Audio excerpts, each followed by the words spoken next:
बोए जाते हैं बेटे, उगाती हैं बेटियां, खाद पानी बेटों को पर लहराती हैं बेटियां। स्कूल भेजे जाते हैं बेटे पर पढ़ जाती हैं बेटियां, मेहनत करते हैं बेटे पर अव्वल आती हैं बेटियां। एवरेस्ट पर ठेले जाते हैं बेटे पर चढ़ जाती हैं बेटियां। ये पंक्तियां महिलाओं और बेटियों के संघर्ष और उनकी जद्दोजहद को बयां करती हैं। नमस्कार, मैं हूं आपके साथ दीक्षा शर्मा। आप देख रहे हैं ईटीवी भारत। महिला दिवस की इस खास सीरीज वुमनिया में आप सभी का स्वागत है। आज हमारे साथ वो बेटी हैं जिनके हौसले इतने बुलंद है कि उन्होंने कई पहाड़ों को अपने सामने छोटा साबित कर दिया। हमारे साथ हैं बलजीत कौर। बलजीत, स्वागत है आपका ईटीवी भारत में। Thank you so much. Baljeet, अभी हाल ही में आपने धौलागिरी पर्वत और पुमोरी चोटी पर फतेह हासिल की है, तो कैसे रहा आपका ये सफर? एक छोटे से गांव से शुरू हुआ और पहाड़ों को आपने जीत लिया, तो इस बारे में दर्शकों को बताएं। First of all thank you so much, आपने इतना अच्छा मौका दिया मुझे। और मुझे लगता है कि ये सबकी लाइफ में एक मौका होता है जब लोगों को इंटरेक्ट करने के लिए मिलता है। मैं बहुत छोटे से गांव से हूँ, और जैसे कि आप जानती हैं, तो स्कूल टाइम से ही खेल कूदों में आगे रहती थी। पढ़ाई इतना अच्छा नहीं कर पा रही थी, मुझे पता था कि पढ़ाई इतना अच्छा नहीं करूंगी तो खेल कूद में तो आगे रहूंगी। पर एक टाइम ऐसा गया था कि पढ़ाई में भी अच्छी हो गई थी और खेल कूद में भी आगे आ गई थी। पर ये माउंटेनियरिंग, ये पर्वत आरोही या फिर पर्वत आरोहण करना, ये मैंने सिर्फ किताबों में एक बार 7th क्लास की किताब आती है, उसमें हिंदी की बुक में पढ़ा था कि पर्वत चढ़ने से पैसे मिलते हैं कुछ ऐसा। जी जी। तो मुझे इस लगा ये पैसे मिलते, तो मैं भी ऐसे बोलती थी कि हम तो हर रोज स्कूल जाते हैं पैदल यहाँ से, हमें तो कभी किसी ने पैसे दिए नहीं। इवन घर से मांगने पड़ते, उसके लिए भी 2 गालियां सुन के जाना पड़ता। पर ऐसा मतलब जब ऐसा मैंने सुना तो फिर उस टाइम पे तो मुझे विश्वास नहीं हुआ। लेकिन मेरा प्लस 2 का एग्जाम था, यानी मेरा 12th का एग्जाम हो गया था, और मैं घर पे ब्रेकफास्ट बना रही थी, तो एक न्यूज़पेपर मेरा हाथ आया, क्योंकि जब उस टाइम पे क्या, ये फॉइल पेपर अभी आए हैं, तो गांव में आज भी न्यूज़पेपर में ही रोटियां या जी जी। ब्रेड के ब्रेकफास्ट या फिर लंच के लिए भेजी जाती है बच्चों को। तो उसी तरह से अपनी बहन के लिए लंच बना रही थी स्कूल के लिए। तो वो, उसमें अचानक से एक मैंने न्यूज पढ़ी कि किसी लड़की ने माउंट एवरेस्ट चढ़ा, और तो मुझे बड़ा इंटरेस्ट लगा, मैं काफी टाइम उसको पढ़ती रही। वो बहुत पुराना न्यूज़पेपर था, मेरी वो शायद 5-6 महीने पुराना न्यूज़पेपर। तो मैं उसको पढ़ती गई देन ऐसे ही लास्ट में एक अमाउंट लिखा था। इसमें लिखा था कि 25 से 30 लाख रुपए या फिर 35 लाख रुपए इसका खर्चा आता है।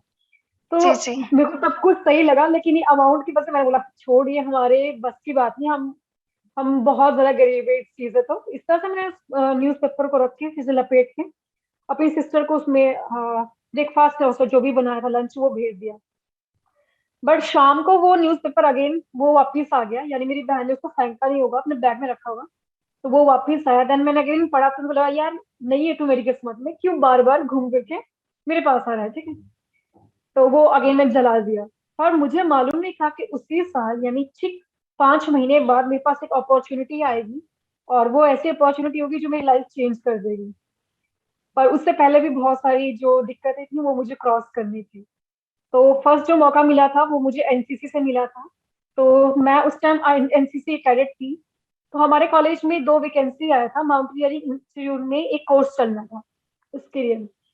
तो मैं बहुत ज्यादा पतली अंडरवेट चल रही थी, और बहुत ही ज्यादा पतली थी, मतलब लाइक मेरा वेट ही 43-42 था। तो बहुत ही ज्यादा पतली इस तरह से। तो मेरे जो सीनियर ने बोला कि तुम्हारा वहाँ पे काम नहीं है, वहाँ पे कम से कम 20 से 20 केजी या फिर 25 केजी वेट भी उठाना पड़ सकता है तुम्हें ट्रेनिंग में। तो तुम्हारा तो खुद का ही वेट इतना होगा शायद, तो तुम तो नहीं होगी इसलिए सिलेक्ट। बट हमने ऑल मतलब 1-2 लड़कियां पहले से सिलेक्ट की है, बट फिर भी अगर इन केस उनमें से कोई नहीं जाता है तो हम तुम्हें भेज देंगे, इसलिए हम तुम्हें रिजर्व में रखते हैं। तो मैंने बोला ठीक है रिजर्व में रखो, लेकिन उनके लिए मैं रिजर्व में थी, लेकिन मेरे लिए मैं कंफर्म थी। तो ये एक अलग था कि सब कुछ चल रहा था, उन्होंने मुझे बोला कि रिजर्व में है। लेकिन मुझे अभी भी याद है कि वो सिलेक्शन होना था दिसंबर में, एंड मैं अक्टूबर में, जब ठंड स्टार्ट हो जाती है हिमाचल में, तो सुबह 4:30 बजे उठ के मैं रन करती थी। एंड रन करना एंड जो भी मुझसे हो सकता था मैं अकेली रन करती, मेरे साथ कोई नहीं होता था। इवन मेरे कोच भी कोई नहीं रहे, मेरे पापा जी जो रहे हैं जिन्होंने मुझे स्कूल टाइम से, या फिर मेरी मदर जो रही है, उन्होंने ही मुझे जो भी सिखाया है उन्हीं से सारा सीखा है। तो अकेले इस तरह से रन करना ये वो बस, तो इसी तरह से माउंटेनियरिंग मेरा इन हो गया। और ये आते आते कुंवरी जी बलजीत, कॉलेज यहाँ में आपसे गई। हम ये पूछना चाहेंगे कि आप हिमाचल से हैं। हिमाचल एक हिल स्टेट है, तो कहीं न कहीं वहाँ के लोग, वहाँ की महिलाएँ पहले से ही मजबूत होती हैं, शुरू से ही वो मजबूत होती है, सक्षम होती है, क्योंकि उन्हें रोज़मर्रा कोई न कोई ऐसी मुश्किलों का सामना करना पड़ता है, तो वो बचपन से ही एक ऐसी मजबूती के साथ पली-बड़ी हैं। तो हिमाचल का होना आपके लक्ष्य को पाने में कितना अहम रहा कि आप पहले ही हिमाचल से बिलॉन्ग करती है, तो वो मजबूती कहाँ आपके सामने एक आपका मतलब एक हौसला बनकर आपके सामने आई? ये बहुत सही बात बोली आपने। हिमाचल में सच में बोलूँ तो ये हमारे लिए नॉर्मल था, ऊपर नीचे चढ़ना, इधर-इधर बिल्कुल, उछलना, जी। कूद करना। पर ऐसा हुआ था कि जब मेरा कोर्सेज़ में सिलेक्शन हो गया, तो वो 2 लड़कियाँ किसी कारणवश नहीं जा पाई थी जो कन्फर्म थी, बट मैं रिज़र्व वाली चली गई। तो जैसे मैं कोर्स में गई, तो कोर्स में एक चिमनी क्रॉस करने का एक टेक्नीक होता है, यानी एक लेग पिच आगे लगा के देन उसको क्रॉस करना है, यानी इस तरह का कुछ होगा, देन उसको चढ़ना है ऊपर। तो वो मेरे लिए रोज का काम था, क्योंकि हमारी एक छत है घर के पास, तो इस तरह से 2 दीवारें हैं। तो इस छत पे हम मिर्ची वगैरह सुखाते थे, तो इस पे चढ़ना मेरा नॉर्मल था। तो मुझे लगा ये क्या खेल खेल रहे हैं मेरे साथ। जब रॉक क्लाइंबिंग की बात आई, रॉक क्लाइंबिंग ये तो बचपन से चढ़ते आ रहे हैं पत्थरों पे, ये कौन सी नई बात है ना। तो वो एक्साइटमेंट और बढ़ गई मेरी कि और क्या है इसमें, और क्या है। तो इस तरह से इन्होंने मेरी हेल्प की, वेट उठाना जो जी। कि हम उठाते थे, खेतों में काम करना, ये नॉर्मल था बिल्कुल। तो मुझे लगता है ये अहम भूमिका निभाया है मेरी लाइफ में कि मैं पहले से पहाड़ से थी। पर एक और बात है कि जिस पहाड़ पे मैं रहती हूँ, यानी वो 1500 मीटर की हाइट पे है, ठीक है। तो ज्यादा भी नहीं है, कि इतना भी नहीं बोल सकते कि बहुत ज्यादा थी, क्योंकि वहां से जी, जी। पहाड़ शुरू होते हैं, ठीक है। तो वो पहाड़ रहे अब 3-3, 4-4 मीटर की हाइट पे, 4000 मीटर की हाइट पे। तो मतलब अब स्ट्रगल स्टार्ट था मेरा, कि अब मुझे लग रहा था कि अब ये रियल वाला है, क्योंकि यहाँ पे हमारे यहाँ पे बर्फ भी नहीं पड़ती है, ठीक है। क्योंकि हम लोअर में आते, अभी से बर्फ पड़ना स्टार्ट हुआ सोलन में, अदरवाइज तो बर्फ बिल्कुल नहीं पड़ती, आपको पता ही है। तो ये एक और चैलेंजिंग था कि ये बर्फ में कैसे सर्वाइव जी, करना। जी। तो बलजीत, आपको पहला मौका कब मिला कि आप पहाड़ पर जीत हासिल कर सकें? ये बताएँ सबसे पहले। जैसे मैंने बताया कि पहला जो मौका मिला था वो एनसीसी से मिला था। तो ये जी, एनसीसी का जो सिलेक्शन हो रहा था, ये माउंट एवरेस्ट एक्सपीडिशन के लिए सिलेक्शन हो रहा था। तो जी। ऑल इंडिया से कम 100 लड़कियों का सिलेक्शन किया गया था एनसीसी कैडेट्स का, और उनमें मैं भी थी। तो फिर उसके बाद हमारा दार्जिलिंग में बेसिक कोर्स किया गया, और उसके बाद वहां से पूरा शॉर्टलिस्ट किए गए 40 गर्ल्स। देन देव टिब्बा, माउंट देव टिब्बा, जो कि आपका ये मनाली में है, 6001 मीटर की हाइट पे है। तो हमने वो सक्सेसफुली सबमिट किया। तो फाइनली उसमें से 15 लड़कियों का फिर से सिलेक्शन किया गया। देन माउंट त्रिशूल, जो कि उत्तराखंड में है, 7120 मीटर की हाइट है, तो उसके लिए सिलेक्शन किया गया। पर कुछ वेदर कंडीशन सही नहीं थी, तो वो सबमिट नहीं हो पाया। बट बहुत अच्छा एक्सपीरियंस एवलांच का मैंने देखा था, और हमने बैड वेदर हमने फेस किया था, विंड जो होती है एकदम चिल्ड विंड होती है, वो भी हमने फेस की थी। तो फाइनली वहां से सिलेक्शन होके 10 लड़कियों को हमें सिलेक्ट किया गया था ऑल इंडिया से। माउंट और उससे एवरेस्ट के पहले, लिए। जी हाँ बिल्कुल, माउंट एवरेस्ट के लिए। तो उसके लिए भी फिर एक और पड़ाव था, वो था सियाचिन ग्लेशियर में विंटर ट्रेनिंग करना। तो सबके पहले तो कांप ही जाते हैं लोग ये सियाचिन ग्लेशियर का नाम सुन के, क्योंकि ऑब्वियसली सब जानते ही है वो कितनी खतरनाक फील्ड है। तो उसके लिए हमें जनवरी में हमें भेजा गया, एंड हमें फिर भी कुछ भी नहीं हुआ। इतनी अच्छी ट्रेनिंग थी, एक्चुअली हमारी ट्रेनिंग बहुत अच्छी थी, तो इसलिए हमें कोई भी प्रॉब्लम नहीं आई। तो जैसा हमें इंस्ट्रक्टर लोग बोलते हैं हम वही फॉलो करते थे। तो तो फाइनली एवरेस्ट कैसा के लिए मेरा सफ़र रहा सिलेक्शन हुआ। आपका पहाड़ पर चढ़ने का? क्या कुछ आपको नया सीखने को मिला और क्या आपने माउंट एवरेस्ट को फ़तेह किया? बताएँ। ये बहुत अच्छा एक्सपीरियंस था, क्योंकि मैंने बोला कि मैं बर्फ में पहले नहीं मैंने काम किया था। बिल्कुल, लेकिन बिल्कुल। मेरी मेरी जो माता जी थे वो सोलन से थोड़ा सा आगे है, सिरमौर डिस्ट्रिक्ट सा लगता है उनका मायका जो है। तो वो हमेशा बोलते थे कि हमारे यहाँ पे बर्फ पड़ती थी, तो बर्फ में ना कभी ठंड नहीं लगती। मैंने बोला ऐसा कैसे नहीं लगती है, यहाँ पे तो हमें ठंड लग जाती है, पाला गिर जाता है। तो उन्होंने बोला कि नहीं लगती है, क्योंकि काम करके रहना पड़ता है। तो वो दिमाग में मेरा हमेशा फिट रहा कि पहाड़ों में अगर तुम्हें सर्वाइव करना है, खासकर स्नो में या फिर कुछ इस तरह से बर्फ में, तो तुम्हें काम करते रहना पड़ेगा, इससे तुम्हारी बॉडी गर्म रहेगी, तुम एक्टिव रहोगे। तो ये एक मैंने एक हमेशा अपनाया अपनी लाइफ में।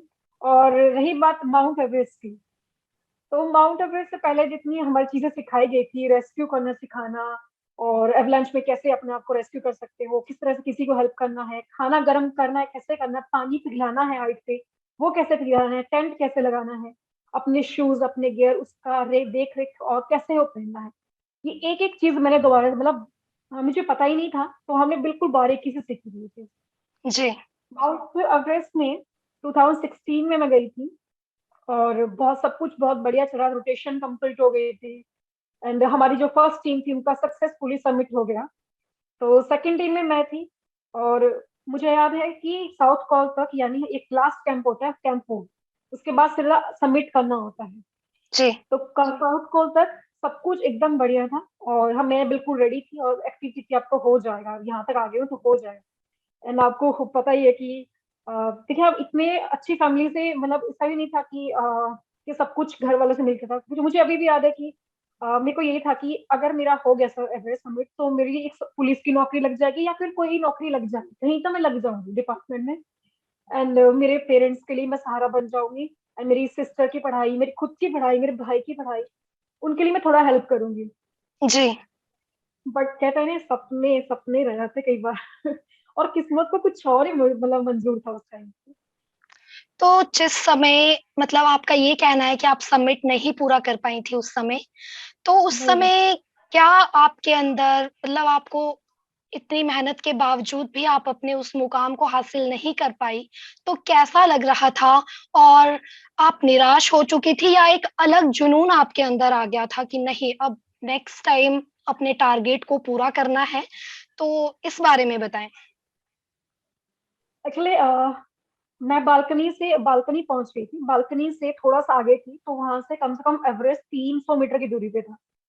तो मेरा ऑक्सीजन मास्क जो था वो ब्लॉक हो गया, और मुझे ऑक्सीजन नहीं आया, तो मेरे शेरपा ने उसे ठीक करने की कोशिश की, बट वो नहीं हुआ, तो हम सबको वापस आना पड़ा, मेरे और मेरे शेरपा को। तो बाकी सब टीम का सबमिट हो गया था। तो ये थोड़ा सा अलग रहता कि बाकी सब लोगों का सबमिट हो गया, सिर्फ आप अकेले रह बिल्कुल, गए। बिल्कुल। तो फिर जब मैं वापस आ रही थी, तो उस टाइम तक तो मेरे को ऐसा था कि पता नहीं, चलो हो गया, क्या कर सकते हैं। पर जैसे मैं वापस नीचे उतरने लगी, अ, जो बालकनी से, तो फिर मुझे लगा कि यार ये रह गया, क्या करूं, इसको बोलूं कि गया सबमिट। तो सब कुछ कर रहे, कुछ काम कर रहे, और शायद उन्होंने इसलिए नहीं पूछा कि इसको बुरा लगेगा, बट मुझे चाहिए था कि कोई मुझे पूछे उस टाइम पे। तो बिल्कुल। किसी ने कुछ नहीं पूछा, और तो मैं नीचे आई, और मैं कंटिन्यूसली रोते आ रही थी। तो मास्क पूरा लगाया आपका, गॉगल आपने पहने हैं, और पूरा जैकेट, तो आंसू दिखते नहीं, लोगों को तो दिखेंगे नहीं। और मैं आ बिल्कुल, रही थी, मैं बिल्कुल। रोते आ रही थी, मैं रोती आ रही थी, मैं टूट गई थी अंदर से। बट फिर ना थोड़े टाइम के बाद, मतलब 1 घंटे बाद, मतलब ऐसा लगा कि नहीं, अब मैं आऊंगी, अब मुझे रोक के दिखाना, अब मैं आऊंगी, अब मैं दोबारा से आऊंगी, दोबारा से सब कुछ सीख के मतलब आऊंगी, आपने अच्छा ठान सीख के लिया आऊंगी। था कि अपने इस लक्ष्य को पूरा करना है, कोशिश बिल्कुल। जारी रखनी है, ना कि निराश होना है। एक्चुअली मैंने उस टाइम ये बोला था कि अब एवरेस्ट नहीं, बल्कि एवरेस्ट के साथ साथ और भी पीक्स पे जाना है, ऐसा हो गया ओके। था।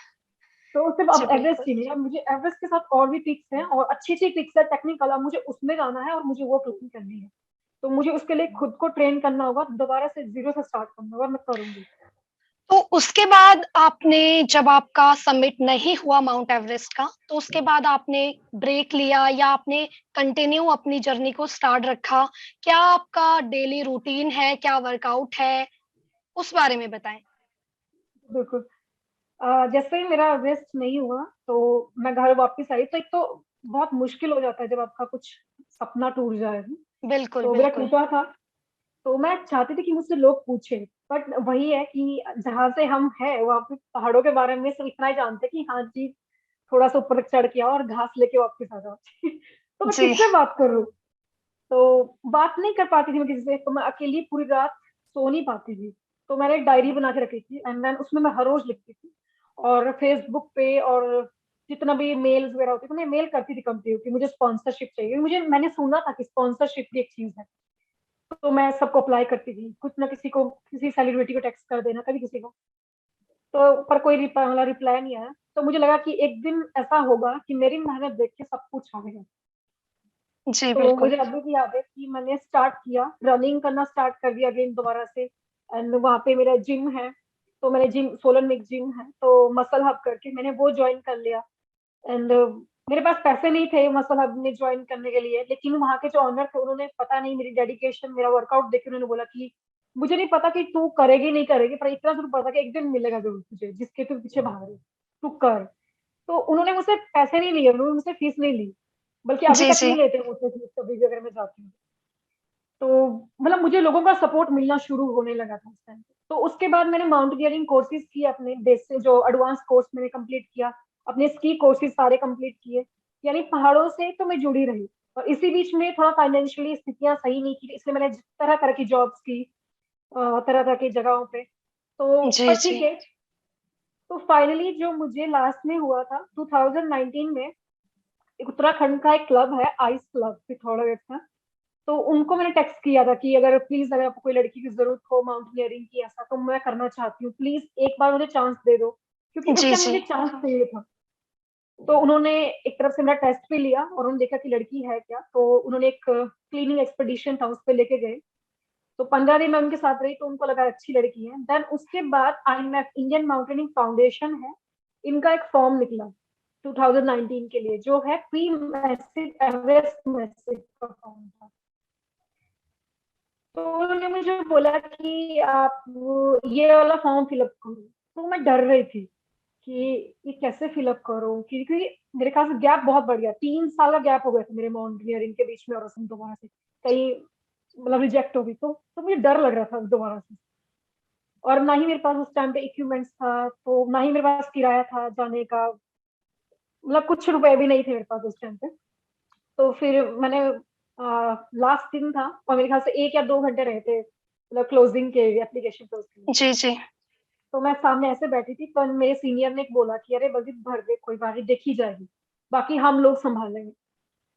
तो मैंने भर दिया वो फॉर्म, एंड मुझे नहीं पता कि मैं शॉर्ट लिस्ट मेरा होना था या नहीं होना था, लेकिन अंदर से कैसा था कि नहीं बल्कि हो जाएगा, टेंशन मत लो। तो इस तरह का चीजें रही लाइफ में। तो कहीं न कहीं आपने संघर्ष कहें तो बहुत ज़्यादा किया है। तो इस संघर्ष के बीच में आपको किसने हिम्मत दी है? कौन आपके साथ हमेशा खड़ा रहा है? किससे आपको प्रेरणा मिलती है? इस बारे में बताएँ। अ, मुझे अभी भी याद है कि जब मैं कॉलेज आई थी, 12th के बाद सोलन कॉलेज मैंने ज्वाइन किया था, तो मेरे पापा थोड़ा अगेंस्ट थे कि आप अप डाउन रोज करोगे, लेकिन जी, सोलन से अप जी। डाउन करना बहुत मुश्किल है मेरे गांव के लिए, ममलीग जो गांव है, क्योंकि बसेस बहुत कम है। तो बट फिर भी मेरे को लगा कि मैं शिमला नहीं जाना चाहती, क्योंकि कुछ चीजें हैं जो मेरे को नहीं है, शिमला नहीं जाना मुझे, पता नहीं अपनी जिद थी मेरी, पता नहीं क्यों मैंने जिद की। तो फिर मैं सोलन मैंने एडमिशन लिया, और उस टाइम पे इतने पैसे नहीं थे कि हम रूम रेंट पे ले सके या फिर कुछ चीजें कर सके। तो हमेशा की तरह मेरी मदर आगे आई, और उन्होंने अपनी पूरी ज्वेलरी जितना था उनके पास, उन्होंने सब सेल आउट कर दिया। इवन वो बहुत कम रेट में, मेरे ख्याल से उनको मुश्किल से 12,000 रुपये मिले होंगे, अपना मंगलसूत्र, अपना चेन, अपना कान की जो बालियां थी, और कंगन जो भी थे, उसका मतलब हमने वो ऐसे ही बेच दिया था। तो इतनी जी। नॉलेज भी नहीं थी हमें कि सोना इतना महंगा है कुछ पे, तो इतना ऐसे बेच दिया। एंड फिर मेरी मम्मा ने मेरे साथ थोड़ा सेटल किया, घर वगैरह। तो अब हमें टेंशन, एक उस महीने का किराया दे दिया था, लेकिन आने वाले मंथ का किराया टेंशन थी। तो जिसके यहाँ पे मैं रेंट पे रहती थी, मैंने उन्हीं के घर पे काम करना शुरू कर दिया। खाना बनाना, बर्तन धोना, झाड़ू पोछा, जो मतलब काम मैं कर सकती थी। तो मैं क्या करती थी कि सुबह मॉर्निंग में 4:30 बजे उठ जाती थी, पहले अपने रूम पे खाना बनाऊंगी, देन उसके बाद 6:30 बजे ऊपर रूम पे उनके जाऊंगी, और मकान वाली के जो भी है तो उनको ब्रेकफास्ट वगैरह बना के, झाड़ू पोछा जो भी होगा वो करके, 8:30 बजे अपने रूम आके, देन अपने कॉलेज के लिए तैयार होके रन करके जाती थी कॉलेज के लिए। एंड कॉलेज पूरा कंप्लीट करके मेरे ख्याल से 5 बज जाते थे, एनसीसी की क्लास सब कुछ कंप्लीट करते हुए।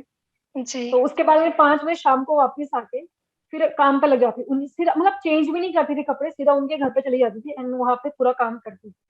तो रात के कई बार 12, 12:30 बजे हो जाते थे। तो उसके बाद मैं खाना खाती, कई बार तो कुछ कहीं अपनी न कहीं पढ़ाई आपने है। बहुत संघर्ष किया है और इस संघर्ष में आपकी मदर, आपकी माँ आपके बिल्कुल। साथ रही। तो अब आप हमें ये बताएँ कि आपका अगला लक्ष्य क्या है? और किस तरह की आपकी अभी ट्रेनिंग चल रही है? क्या प्रैक्टिस आप कर रहे हैं? और इस बारे में बताएँ। देखिए, जो मेरी डेली प्रैक्टिस है, वो तो बहुत पुरानी है, बट ठीक है, यहाँ पे अभी पहाड़ तो नहीं है क्योंकि मैं अभी गुड़गाँव में हूँ। अगेन मैं स्पॉन्सरशिप के लिए आई हूँ और मैं इस बार माउंट एवरेस्ट क्लाइंब करना चाहती हूँ। तो अगेन कोशिश कर रही हूँ कि मिले मुझे स्पॉन्सरशिप, और क्योंकि यहाँ पे जिस तरह के मुझे देखने को मिल रहा है कि थोड़े बहुत कॉन्टैक्ट्स होने चाहिए, तो मेरे तो इतने अच्छे कॉन्टैक्ट्स नहीं है। तो मैं यहाँ पे बना रही हूँ कॉन्टैक्ट्स कि कुछ तो हो, कहीं से तो मेहनत देख के कोई आए। और मैं अभी इस मॉर्निंग में सरकार उठती की हूँ। बात करें तो सरकार की तरफ से आपको कितनी मदद मिली है? और क्या कुछ सरकार आपको आगे बढ़ाने के लिए, क्योंकि एक फ़क्र होता है हिमाचल की बेटी माउंट एवरेस्ट चढ़ना चाहती है, इससे पहले भी कई चोटियों पर फ़तेह हासिल कर चुकी है। तो आपको गवर्नमेंट की तरफ से क्या कुछ सहायता मिली, क्या प्रोत्साहन राशि मिली? इस बारे में बताएँ। देखिए, अभी तक तो ऐसा इस एक्सपीडिशन के लिए तो मैंने बात की है वहाँ पर भी, पर अभी जी, तक तो कुछ ऐसा मतलब जवाब नहीं आया है वहाँ से, पर उम्मीद करती हूँ कि कोई आएगा कभी जवाब तो। और प्रोत्साहन के लिए मुझे लगता है कि थोड़ा-सा पता नहीं, पर ठीक है, अब मैं क्या बोलूँ, अभी गवर्नमेंट पे छोड़ देती हूँ बात, वो कब देंगे क्या नहीं मुझे नहीं पता। और यहाँ पे जैसे मैं अपना वर्कआउट मेरा कर रही हूँ, तो यहाँ पे मेरा सुबह मॉर्निंग में रन होता है, फिर उसके बाद मैं वापस रूम पे आती हूँ, योगा, जितना सूर्य नमस्कार वगैरह जो नॉर्मली जी, जी। करते हैं। एंड उसके बाद पूरा दिन यही काम होता है कि कंपनीज को मेल करो एंड लोगों से बात करो, फोन पे बात करो, लोगों को बताओ अपने बारे में एंड उनको बोलो कि थोड़ा अप्लाई करें। लेकिन वहाँ पे आगे वही हो जाता है कि वो लोग भी ऐसे पता नहीं क्या सोच के क्या नहीं होता, मुझे पता नहीं है एग्जैक्टली थिंग्स क्या है। पर मैं अपनी तरफ से मेरी कोशिश जारी है।